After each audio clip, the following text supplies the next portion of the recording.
कोई है?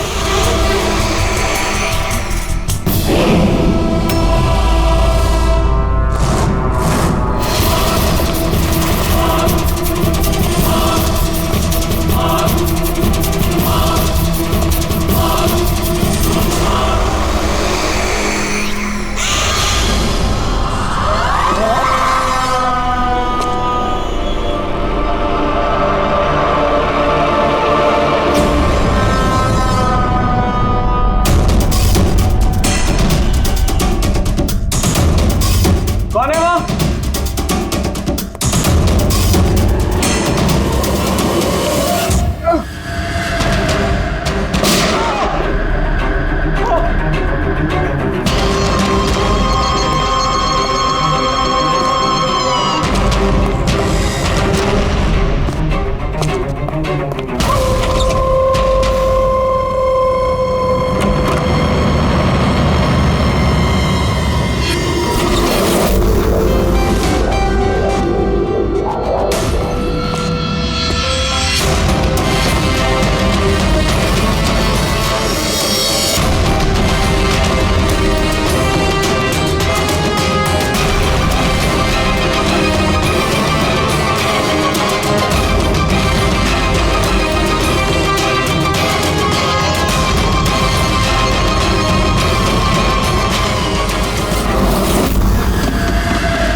पैर पे भी गोली मारी है, हाथ पे भी। ये बॉडी सबसे पहले किसने देखी थी? सर मैंने देखी थी। आज सुबह जब 9 बजे मैंने ऑफिस खोला तो देखा टोनी सर की लाश पड़ी है। तभी मैंने आपको फोन किया। आप? सर मैं रीटा, टोनी सर की सेक्रेटरी। ये टोनी इस कंपनी के अकेले मालिक थे या आप कोई और भी पार्टनर था? नहीं सर, अकेले ही मालिक थे टोनी सर। तो इनके बाद नेक्स्ट सीनियर ऑफिसर कौन है कंपनी का? Sir Rohit sir. रोहित? जी सर, मैं ही इस कंपनी का सीईओ हूँ। किस चीज़ की कंपनी है? सर हम टॉक्स और सिक्योरिटीज में डील करते हैं। सर उनकी बेल्ट और जूते देखिए सर। इतनी बड़ी कंपनी के सीईओ ये पहन के आएंगे ऑफिस? तो रोहित जी, क्या चल रहा है आजकल शेयर का भाव? सर वो एक्चुअली सर आज मेरी नींद जरा देर से खुली तो मैं अखबार या इंटरनेट पर चेक नहीं कर पाया। अच्छा, तो आपकी कंपनी का कौन सा अच्छा स्टॉक है जो बढ़िया परफॉर्म कर रहा हो? उसके बारे में कुछ बताइए। क्या नाम है उसका? सर वो याद नहीं आ रहा सर। तो आप लोग बताइए स्टॉक के बारे में। एक भी स्टॉक का नाम बताइए आप लोग।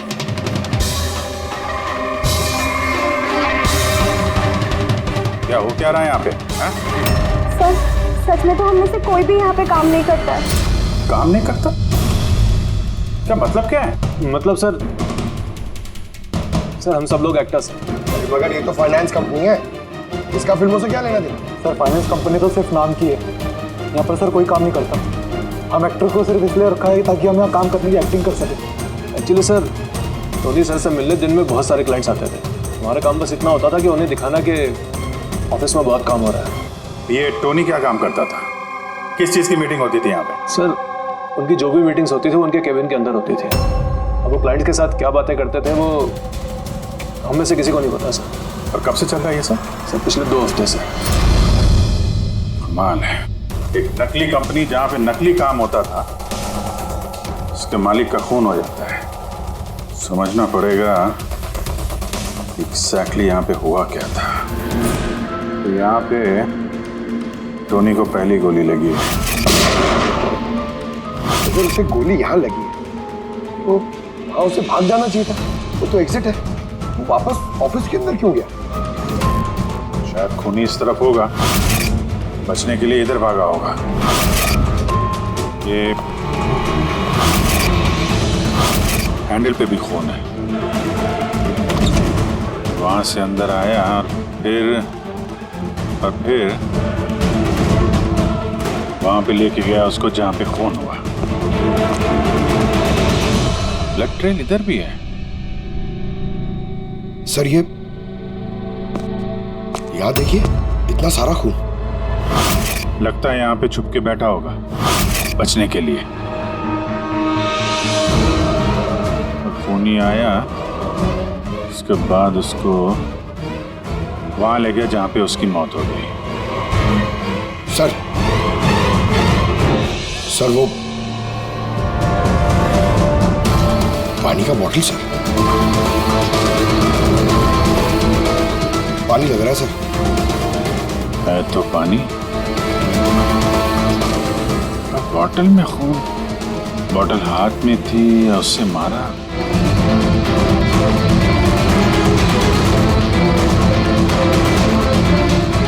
यहाँ तो खून है नहीं, खून तो वहां है, तो इसका मतलब खून यहाँ पे है, तो शायद ये बॉटल यहीं होगी। यहाँ पे छुपा होगा तो बॉटल हाथ में ली होगी बचने के लिए। यहाँ वहां जाते समय गिर गई, यहाँ पे भी खून। वहां से आया तो इस पे हाथ लगा और सर हाँ, यहाँ तो ब्लड ट्रेल है।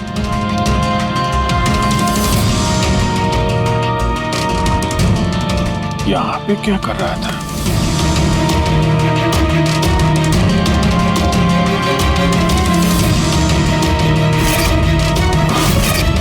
यहाँ पे पंजे का निशान है, यहाँ भी खून है, यहाँ भी पंजे का निशान है। कुछ पकड़ रहा था या फिर? अरे क्या? ठीक हो? बस गन छुपा के रखी है अंदर। शायद इसी को ढूंढने आया होगा, लेकिन इसके पहले गन तक पहुंचता खून ही पहुंच गया इसके। मगर सर ये ऑफिस में उसने गन क्यों छुपा के रखी? ऑब्वियसली उसकी जान को खतरा होगा। इतना गड़बड़ घोटाला करके रखा हुआ था यहाँ पे, एक्टर्स लोगों को हायर करके रखा था। पता नहीं कितने दुश्मन होंगे इसके। ये डायरी भी।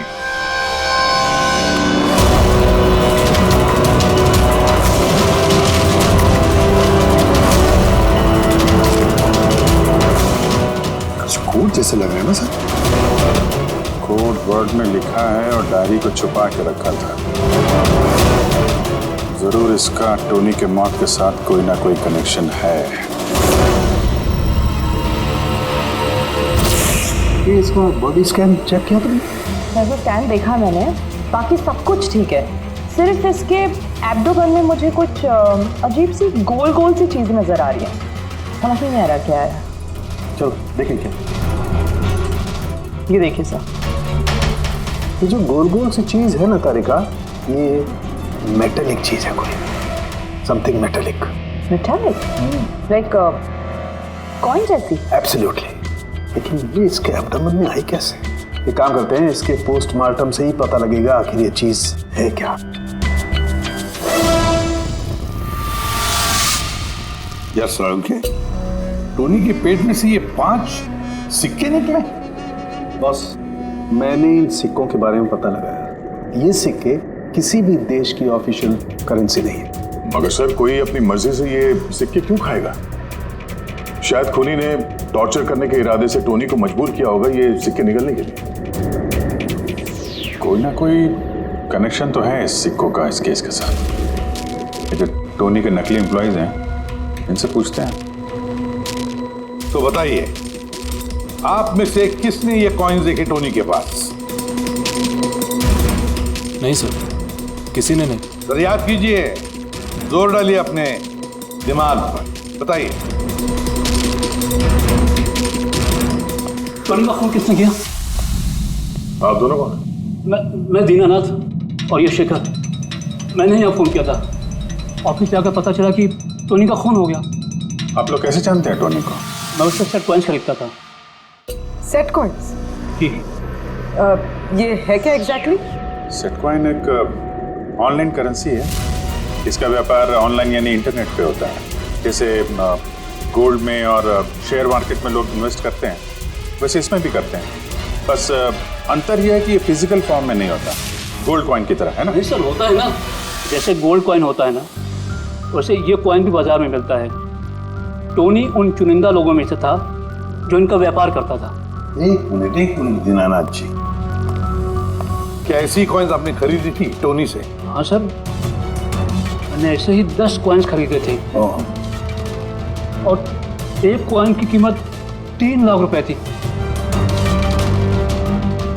ये देखिए। माय गॉड, ये तो ठीक वैसे ही है सर। सर, आप लोगों को तो अंदाजा भी नहीं होगा कि ये कॉइन्स खरीद के कितने लोग करोड़पति बन चुके हैं। इनकी कीमत भी दुगनी हो चुकी है। मैं तो और भी खरीदना चाहता था, शेखर को बुलाया था ताकि ये भी इन्वेस्ट करे। दीनानाथ जी, आपके साथ धोखा हुआ है। जी हाँ, ये जो सेट कॉइन्स है ना, ये इंटरनेट करेंसी, ये सोने के सिक्कों की तरह बाजार में नहीं मिलती। आपके साथ झूठ बोला टोनी ने। ये सारे पैसे डूब गए, इन कॉइन्स की कोई कीमत नहीं रही। दीनानाथ जी, इस टोनी की जैसे 420 दुनिया में बहुत है जो खुद के फायदे के लिए आप जैसे लोगों को फंसाते हैं। काश अपने पैसे इन्वेस्ट करने से पहले आपने थोड़ी जांच पड़ताल की होती। अच्छा वो मैंने पैसे इन्वेस्ट किए, वरना मैं भी लूट जाता। बेटी की शादी कैसे होगी? मैंने अपनी सारी जमा पूंजी इसमें लगा दी, अपने प्रोविडेंट फंड्स के पैसे भी। सर, लगता है टोनी ने जानबूझ के थोड़े ज़्यादा उम्र वालों को ही अपना निशाना बनाया है। हमें टेक्नोलॉजी और इंटरनेट के बारे में ज़्यादा जानकारी होती नहीं है। हाँ सर। सर, कहीं ऐसा तो नहीं कि जिन जिन लोगों को टोनी ने धोखा दिया है उनमें से किसी ने टोनी का खून कर दिया? हो सकता है दया, बिल्कुल हो सकता है। टोनी के इस खूनी तक पहुंचने के लिए हमें पहले ये पता लगाना चाहिए कि टोनी ने कितने सारे लोगों को ये सेट कॉइन्स को लेकर फंसाया है।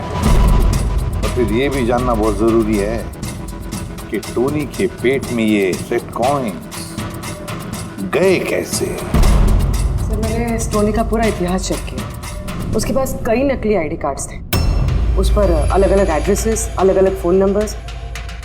सर, हमें तो ये भी नहीं पता है कि टोनी उसका असली नाम है भी या नहीं। फिलहाल तो हमें ये भी नहीं पता सर कि ये सारे जुर्म उसने अकेले किए हैं या कोई पार्टनर भी है उसका। यानी जो कोड क्रैक हो जाए ना, वो कोड जो टोनी के ऑफिस वाले डायरी में मिला था, बहुत सारे सवालों का जवाब मिल जाएगा। सर, एक कोड क्रैक करने वाले एक्सपर्ट को हमने कांटेक्ट किया है, शायद बहुत जल्दी इसका हल निकाल लेगी वो। और ये जो टोनी का सारा ऑफिस स्टाफ आया था, ये जो एक्टर्स उसके ऑफिस में काम करते, उनको कैसे पता चला इस टोनी के बारे में? सर, एक अशोक नाम का कास्टिंग डायरेक्टर है, उसी ने ये सारे एक्टर्स भेजे थे टोनी के ऑफिस में। बस तो मिल लो इस अशोक से, मिल लो। सर, कॉमेडी, रोमांस, हर इमोशन एकदम कूट कूट कर भरा है उसमें। क्या नहीं चलेगा? अच्छा ठीक है सर, मुझे थोड़ा टाइम दीजिए, मैं भी भेजता हूँ। ठीक है सर, ठीक है। अरे अशोक जी, मेरी फोटो भेज दीजिए ना। एक्शन, कॉमेडी, रोमांस, सब में नंबर 1 हूं मैं। देखो भाई, तुम हीरो तो बन नहीं सकते, एक कॉमेडियन का रोल है, करोगे? कॉमेडी? और हाँ, तुम्हारे चेहरे में मुझे एक कशिश दिखती है। एक आर्ट फिल्म के लिए मेरी बात चल रही है, तुम एक काम करो, एक ऑडिशन दे दो उसके लिए। अच्छा, क्या रोल क्या है? रोल एक पुलिस वाले का है। अरे ये तो मेरे बाएं हाथ का खेल है। पुलिस वाले का रोल करने का तो बड़ा एक्सपीरियंस है मुझे। एक्सपीरियंस है पुलिस वाले के रोल का? अरे रोज ही पुलिस वाले का रोल करते हैं। आप ये देखिए, ये सीआईडी असली है क्या? असली है, और जिस जेल में तुझे लेके जाएंगे ना, वो भी असली है। जेल? अब बजी दिमाग की घंटी। नहीं, कौन है? कौन है ये? हाँ? इसको एक्टर सप्लाई किए थे ना तूने ऑफिस में काम करने की, एक्टिंग करने के लिए, भूल गया तू? सर आपको जरूर कोई गलतफहमी हुई है। देख, सीआईडी के सामने एक्टिंग करेगा ना तो बहुत भारी पड़ेगा तुझे। यही 11 एक्टर भेजे थे ना तुमने टोनी के पास? हाँ याद आया, भेजा था मैंने, लेकिन सर काम करने की, एक्टिंग के लिए नहीं भेजे थे, बल्कि टोनी ने मुझसे ये कहा था कि वो एक शॉर्ट फिल्म बना रहा है और उसको कुछ स्ट्रगलिंग एक्टर चाहिए। जो एक्टर तूने भेजे थे ना उसका इस्तेमाल करके उसने बहुत बड़े घपले किए हैं। सर ये बात मुझे कैसे पता चलेगी? सर पूरे 12 में से किसी भी एक्टर ने मुझे ये बात नहीं बताई सर। 12? सर उसकी ऑफिस में तो 11 लोग थे, ये 12वां कहां से आ गया? अच्छा, वो जो एक्टर भेजे थे उनकी लिस्ट दिखाना जरा। जी सर।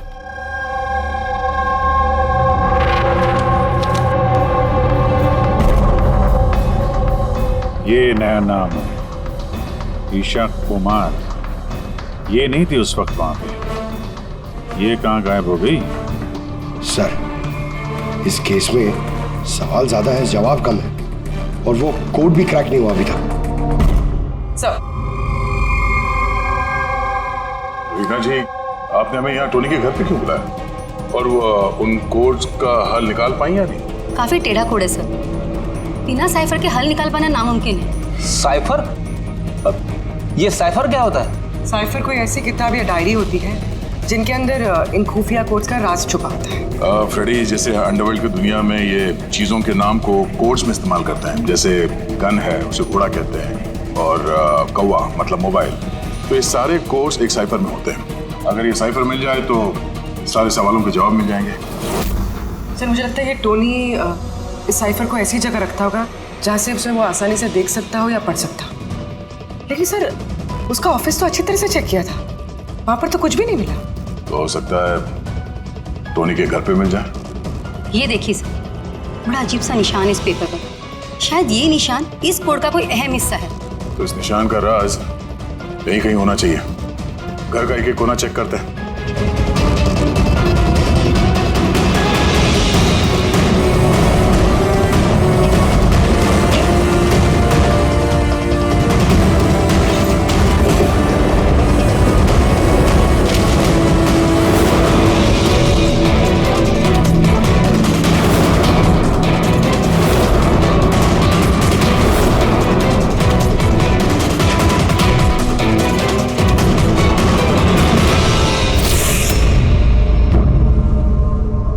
रीना जी, ये देखिए,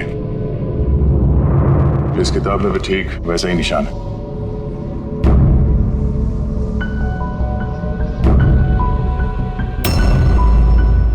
सर यही तो साइफर है।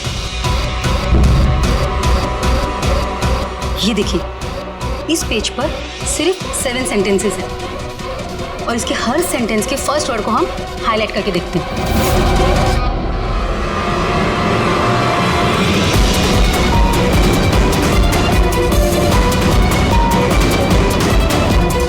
ये सीजर का क्या होता है?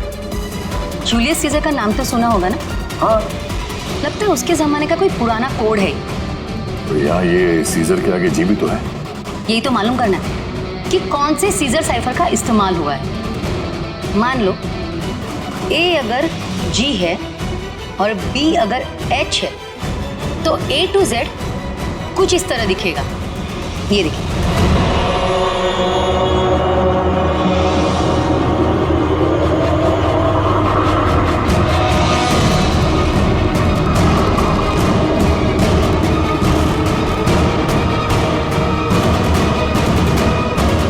ये हो गया। अब हम इसे फॉलो करके देखते हैं कि हमारा कोड का मतलब क्या है।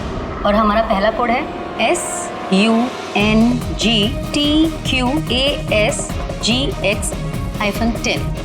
अब हम इसे मैच करके देखते हैं। SMUONHAN।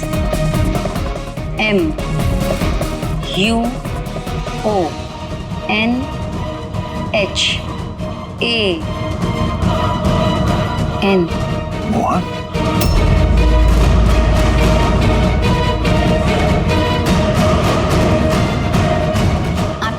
कोड का मतलब है मोहन कुमार 10। सर इस मोहन कुमार नाम का तो कोई आदमी है ही नहीं इस केस में। अगर है ना तो ढूंढना पड़ेगा। ये बाकी के सारे जो कोड हैं उनको भी डिकोड करते हैं। प्लीज़ कुणाल, तुम समझने की कोशिश करो। मैं पंकज से बहुत प्यार करती हूँ। प्लीज़ तुम मेरे और पंकज के बीच कभी मत आना। सच? तुम मुझसे इतना प्यार करती हो? Cut cut cut. कौन हो आप लोग? बीच में आगे पूरा शॉट खराब कर दिए। एक मिनट, आप लोग शॉट बाद में लीजिएगा, हमें ईशा जी से कुछ बात करनी है। CID मुझसे? प्लीज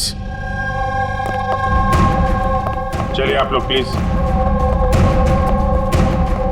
ये फोटोग्राफ देखिए। टोनी, इसे पहचान दिया आप? इसका खून हो गया। क्या? मगर कैसे? ज्यादा ओवर एक्टिंग करने की जरूरत नहीं है, कैमरा ऑफ है। तुम बताओ कैसे खून हुआ इसका? मैं कैसे बता सकती हूँ आपको इसका खून कैसे हुआ? जिस वक्त इसका खून हुआ सारे नकली एम्प्लॉय उसके ऑफिस में थे, सिवाय तुम्हारे। कहाँ थी तुम? नकली एम्प्लॉय? कौन से नकली एम्प्लॉय? सर ये आप लोग क्या बात कर रहे हैं? मुझे तो कुछ समझ में नहीं आ रहा। टोनी ने तुम लोगों को हायर किया था ना उसके ऑफिस में क्लर्क की एक्टिंग करने के लिए। उसने तो मुझे अपनी मंगेतर का रोल प्ले करने के लिए पैसे दिए थे, वो भी बस एक दिन के लिए। मंगेतर का?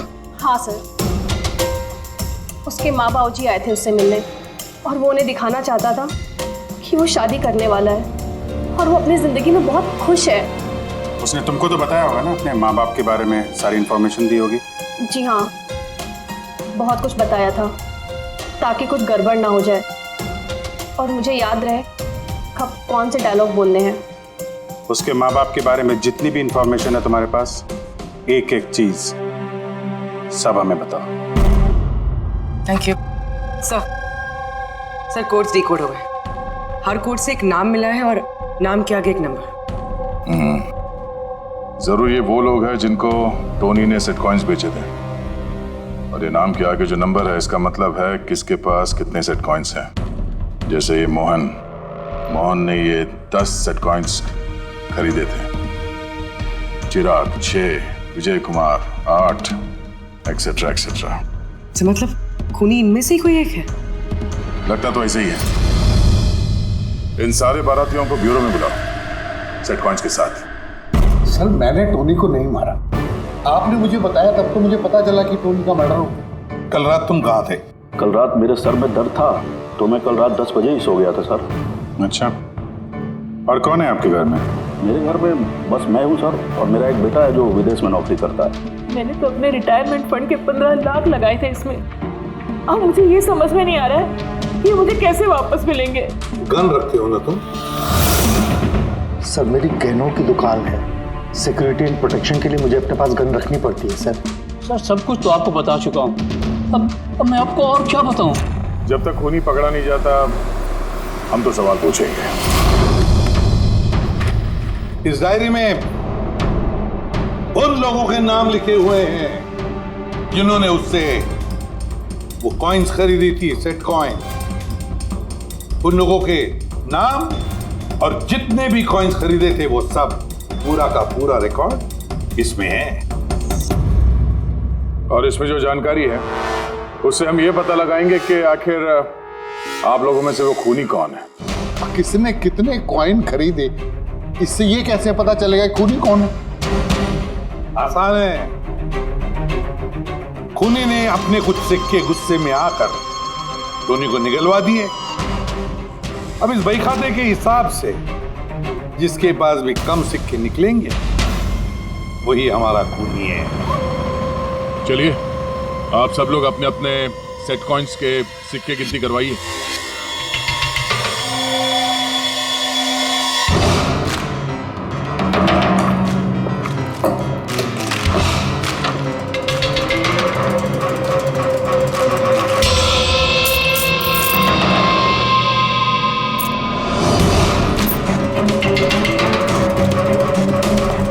सर सारे के सारे कॉइन्स हैं, एक भी कम नहीं। कोई भी कम नहीं? ये कैसे हो सकता है? अब तो यकीन हो गया ना आप लोग को कि हम निर्दोष हैं। अब ये क्या कहानी है सर? अगर ये सारे निर्दोष है तो फिर गुनहगार कौन है? ये तो अब टोनी के माता पिता ही बताएंगे। नहीं, ये नहीं हो सकता। हमारा बेटा नहीं मर सकता सर। आपको जरूर कोई गलतफहमी हुई है। हमारा बेटा तो अपने ईमान का इतना पक्का था कि वो किसी का 1 रुपया भी ना ले, और आप कह रहे हो उसने लोगों को ठगाया। मैं जानता हूं ये किसी भी माँ बाप के लिए सुनना आसान नहीं है, पर क्या टोनी की किसी के साथ कोई दुश्मनी थी? हाल फिलहाल में कोई लड़ाई झगड़ा हुआ हो? कैसा झगड़ा सर?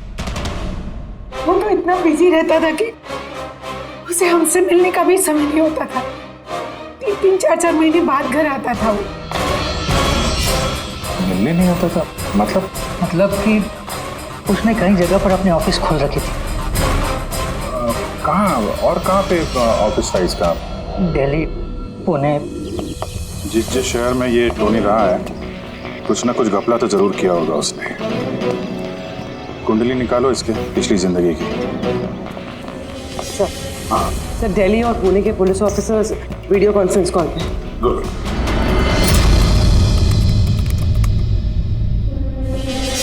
सर, इस स्केच को देखिए सर, टोनी से इसकी शक्ल मिलती है। इस आदमी के खिलाफ 2 साल पहले यहाँ दिल्ली में FIR दर्ज हुई थी।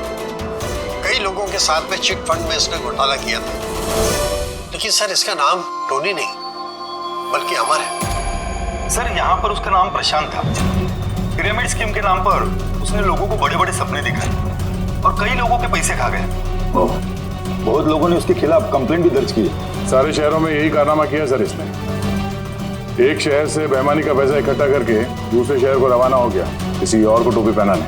इसका मतलब है यार, इस टोनी के दुश्मन सिर्फ इसी शहर में नहीं, बाकी शहरों में भी हैं। तो खूनी में से कोई हो सकता है। मतलब सर, हर शहर से ऐसे लोगों की लिस्ट निकालनी पड़ेगी जिनके साथ धोखा हुआ है। सर यहाँ पर उसके खिलाफ कल्पेबल होमिसाइड की केस भी है। ये आलोक नाम के आदमी के उसने पैसे खा लिए थे। वो सदमा वो आदमी बर्दाश्त नहीं कर पाया, इसलिए उसने सुसाइड किया। तो टोनी को मारने का सबसे बड़ा मोटिव तो आलोक के किसी करीबी के पास है। ना तो उसने सिर्फ पैसा खोया बल्कि अपने किसी करीबी को भी खोया है। हाँ, आलोक, पुणे।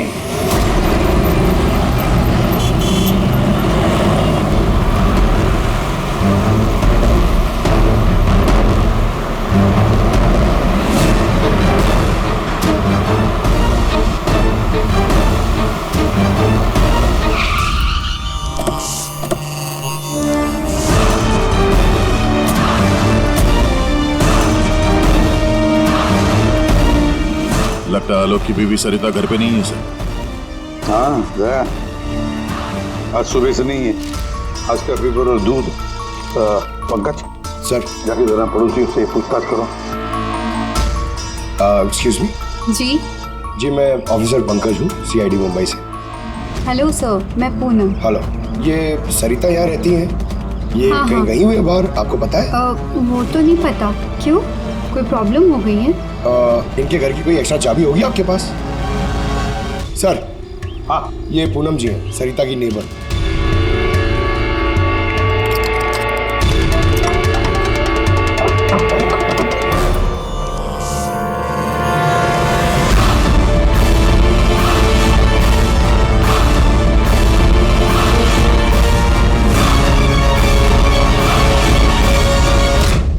जिस तरह से घर के अंदर ये सामान बिखरा पड़ा है, ऐसा लगता है कि कल रात यहाँ पे कुछ हुआ था। हुआ तो था जरूर दया, कुछ न कुछ तो हुआ था। ये देखो, खून के निशान। ऐसे लग रहा है जैसे किसी को घसीट के यहाँ से ले जाया गया। सर, कहीं किसी ने सरिता का किडनैप तो नहीं कर लिया? पूनम, हाँ सर। सरिता को आखिरी बार कब देखा था तुमने? सर, रात के 2 बजे जब मैं नाइट शिफ्ट से घर वापस आई। उस वक्त शायद सरिता जाग ही रही थी क्योंकि यहाँ पे टीवी चल रहा था। उसके घर के आसपास किसी को देखा, कोई आया हो उनसे मिलने के लिए? कुछ और तो नहीं, पर हाँ, एक वाइट कलर की वैन थी जो घर के बाहर खड़ी थी, पर सुबह वो वहाँ नहीं थी। तो उस वैन को पहले भी कभी देखा था यहाँ आसपास? नहीं, कभी नहीं। अच्छा, उसका नंबर याद है, नोट किया था? नंबर तो नहीं नोट किया, मैंने ध्यान नहीं दिया। अच्छा, तुमने कुछ शोर शराबा या झगड़ा वगैरह सुना उस वक्त?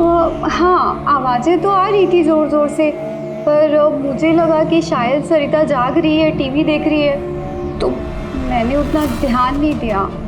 अच्छा पूनम, ये जो तुमने लड़ाई झगड़े की आवाज़ें सुनी, कितने बजे थे? यही करीब 3 बज रहे होंगे। 3 बजे? तो सरिता का किडनैपिंग 3 बजे हुआ था। तो डेफिनेटली ये सरिता का किडनैपिंग और टोनी का मर्डर, इन दोनों का आपस में कोई ना कोई कनेक्शन है सर। 100% दया, कनेक्शन 100% है, पर इससे पहले कि सरिता को कुछ हो जाए उसे हमें बचाना होगा। और पंकज सर, ये व्हाइट वैन, सफेद वैन जो पूनम ने अभी अभी बताया, उस वैन की पूरी इंफॉर्मेशन चाहिए हमें, पूरी की पूरी इंफॉर्मेशन।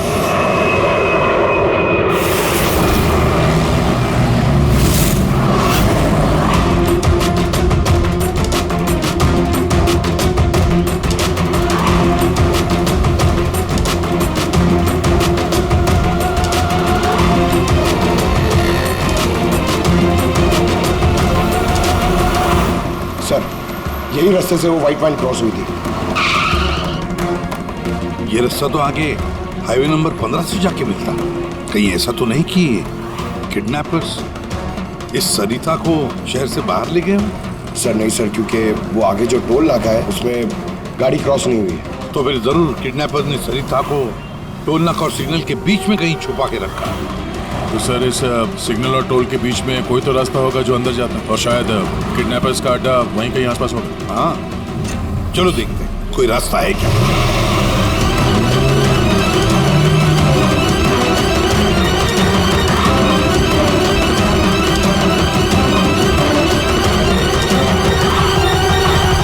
सर, ये एक रास्ता है जो अंदर जाता है। चलो देखते हैं।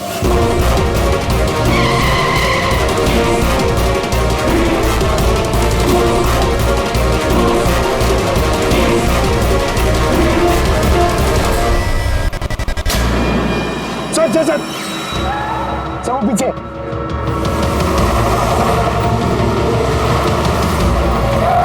ये देखिए सर।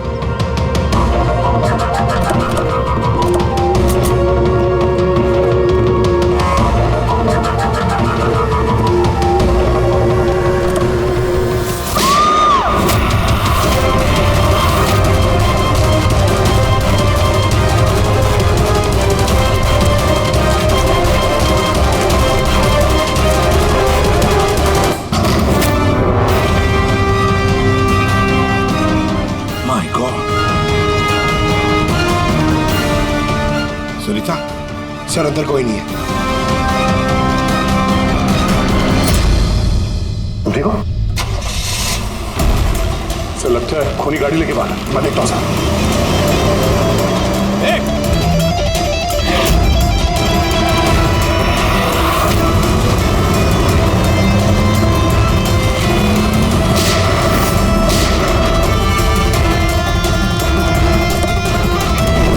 सर एम्बुलेंस आ रही है। सरिता, ये बताओ किसने किया ये सब? उसने मेरी आंखों में पट्टी बांध रखी थी, इसलिए उसका चेहरा भी नहीं देख पाई मैं। नहीं सर, निकल गया। गाड़ी का टायर पंचर करके गया वो। सरिता बताओ, क्यों किया होगा ये सब उसने? सर उसको मेरे पति आलोक का फाइनेंशियल रिकॉर्ड चाहिए था, पता नहीं क्यों। पर तुम्हारे पति आलोक अब इस दुनिया में नहीं रहे ना? हाँ सर, उन्होंने आत्महत्या कर ली थी क्योंकि किसी फ्रॉड ने उन्हें धोखे से लाखों रुपए लूट लिए। पर वो पैसे भी उनके नहीं थे सर, उन्होंने किसी से कर्जा लिया था, पर कर्जा ना चुकाने की वजह से उन्होंने सुसाइड कर ली सर। अब ये क्या चक्कर है सर? ये किडनैपर को आलोक के फाइनेंशियल रिकॉर्ड्स पे इतनी दिलचस्पी क्यों होने लगी? पंकज, यार इस किडनैपर को दिलचस्पी इसलिए कि मुझे तो लगता है कि ये किडनैपर, ये खूनी भी वही है जिसने आलोक को पैसे दिए थे। और जैसे उसे पता चला कि आलोक इस दुनिया में नहीं रहा तो प्रॉब्लम आया, पैसे वसूल किससे करे। उसे पता चला कि आलोक का सारा पैसा टोनी के पास है, तो उसने टोनी को खत्म कर दिया और फिर खुद पर इल्जाम ना आए सारे सबूत मिटाने के लिए उसने सरिता को फोन किया और उसे पूछा कि आलोक का सारा फाइनेंशियल रिकॉर्ड कहां पर है। कौन हो सकता है ये? सरिता सर, एक काम कर सकती हो? हाँ सर। आलोक की फाइनेंशियल रिकॉर्ड्स हमें दे सकती हो? माय गॉड,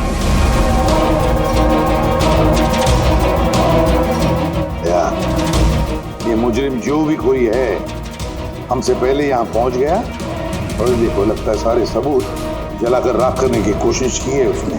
बस सर उस कंप्यूटर के साथ कुछ करना दिया हो जिसमें आलोक के फाइनेंशियल रिकॉर्ड्स हैं। तो देखो जरा कोई कंप्यूटर या लैपटॉप वगैरह मिलता है क्या? सर, हाँ लैपटॉप मिल गया। वंडरफुल। सर, आलोक फाइनेंशियल फाइल। गुड। अब इसकी फाइल ओपन करने की कोशिश करो, जरूर उसमें उसके कर्जदारों की लिस्ट मिलेगी हमें। खुल गया सर। इससे तो कई सारे लोगों से कर्जा लिया है सर, और सबसे ज्यादा कर्जा दिया है शेखर ने। शेखर? कहीं वही शेखर तो नहीं जो दीनानाथ के साथ हमसे मिलने आया था? मैं दीनानाथ, ये शेखर। हाँ सर वही है। तो दया, इस शेखर का पिंजरे में जाने का वक्त आ गया। वो सफेद वैन तो मिल गई सर, पर शेखर का अभी तक कुछ पता नहीं चल पाया। सर, शेखर भले ही खून करके भाग गया हो लेकिन ज्यादा दूर नहीं जा पाएगा। फिर भी कुछ ना कुछ तो गड़बड़ जरूर है इस केस में, पता नहीं क्यों लेकिन सही नहीं लग रहा है मुझे। क्या हुआ सर, आपको कुछ और लग रहा है क्या? अब जिस तरह सोचो, ये सरिता का किडनैप होना, उसके बाद में हमें बड़े आसानी से वो सफेद वैन मिलना लावारिस पड़ी हुई, उसके बाद में आलोक की फाइनेंशियल रिकॉर्ड जिसमें शेखर का भी नाम है वो भी बड़े आसानी से मिले हमें। हाँ सर, वो फाइनेंशियल रिकॉर्ड लैपटॉप के डेस्कटॉप पे था। यही तो मैं कह रहा हूँ दया, गड़बड़ है। हालांकि ये ऐसे फाइनेंशियल रिकॉर्ड्स अलग से फोल्डर में होने चाहिए, पासवर्ड प्रोटेक्टेड होने चाहिए ना। सर, लेकिन अगर हमें वो सुराग मिल रहे तो ये तो अच्छी बात है ना। नहीं पंकज, हमें सुराग मिल नहीं रहे हैं, सुराग हमें दिए जा रहे हैं एक के बाद एक। इसीलिए तो मैं कह रहा हूँ ना, गड़बड़ है, कुछ ना कुछ तो गड़बड़ जरूर है। हमें गुमराह करने की कोशिश हो रही है। टोनी के बारे में आपको जो कुछ भी याद है जरा डिटेल में बताइए। बात करने में, लोगों को बड़े से बड़े सपने दिखाने में बहुत अच्छा था ये टोनी। ऐसे किसी से घुल मिल जाता था केवल 2 मिनट में कि जैसे आपको लगे कि दुनिया में उससे अच्छा आपका कोई दोस्त है ही नहीं। और हाँ सर, आलीशान पार्टीज वगैरह रखी थी उसने अपने इन्वेस्टर्स के लिए। उन पार्टीज की तस्वीरें हैं आपके पास? सर पूर्वी ने ये फोटो भेजी है, सस्पेक्ट के घर से मिली है। अच्छा, तो ये है वो इस पूरे खेल के पीछे। मतलब शेखर भी इसी के कब्जे में होगा सर। इसका फोन ट्रैक करो, शेखर की जान को खतरा है, शेखर को बचाना होगा।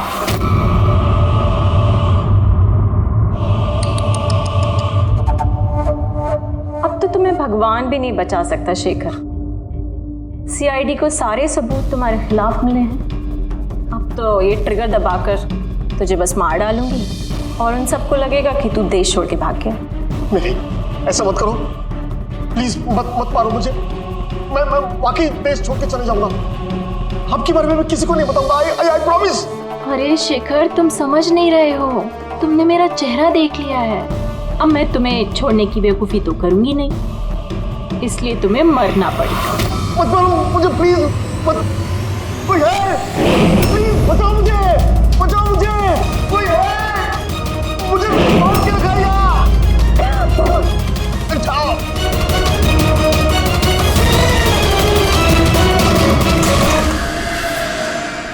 उठ उठ।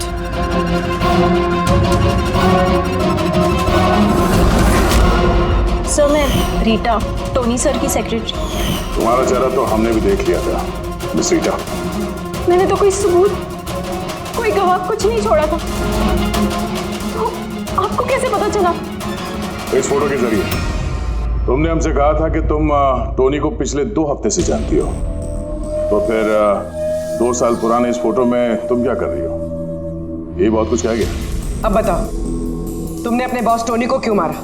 टोनी मेरा बॉस नहीं था, मैं टोनी की बॉस थी। लेकिन तुम तो उसकी सेक्रेटरी बन के घूम रही थी, वो क्या था? वो सिर्फ और सिर्फ एक नाटक था, दुनिया को दिखाने के लिए। असल में सारा दिमाग मेरा था इसमें। टोनी को तो मैंने सिर्फ आगे रखा था ताकि कभी कानून हम तक पहुंचे तो टोनी पकड़ा जाए। तो फिर टोनी का फोन करके अपने पैर पे कुल्हाड़ी क्यों मार ली? क्योंकि जब चींटी के पर निकल आते हैं तो उसके पंख काटने पड़ते हैं, और टोनी बहुत ही ज्यादा हवा में उड़ने लगा था, बहुत ही लापरवाह और ओवर कॉन्फिडेंट हो गया था।